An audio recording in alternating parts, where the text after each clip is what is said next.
সোনালি সিরিয়ালের সবচেয়ে অ্যাডভান্স যে আপডেটটা সেটা হচ্ছে ঝিনুকের জীবনে চলে এসেছে নতুন প্রেমিক।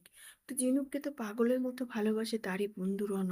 রণ প্রতিটা মুহূর্তে প্রস্তুতি নেয় ঝিনুককে বলার জন্য, কিন্তু রণ আজও বলে উঠতে পারে না। রণ বলার আগে ঝিনুক প্রেমে পড়ে যাবে তার নতুন প্রেমিকের। কলেজের ফেস্টে যাকে চিফ গেস্ট হিসাবে আমন্ত্রণ করা হয়েছে তাকে ঝিনুক ভালোবাসে এবং ঝিনুককে সে প্রথম দেখাতেই পছন্দ করে ফেলেছে।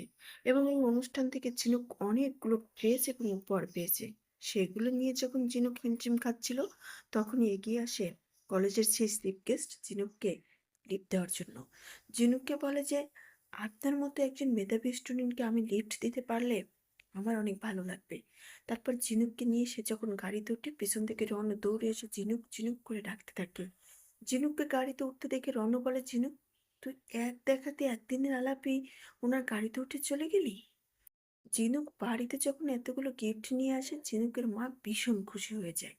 তারপরে সেই লোকটি আবার ঝিনুকের কাছে আসলে ঝিনুক বলে, আমি কি গাড়িতে কিছু ফেলে এসেছি? তখন বলে, না, আমি একটু আপনার বাবার সাথে কথা বলতে চাই। কি হতে যাচ্ছে? রণ কি করে সামলে নেবে নিজেকে ঝিনুক যদি ওর প্রেমে পড়ে যায়? দেখতে হলে চোখ রাখতে হবে কমলা নিবার সিরিয়ালের আগামী পর্ব।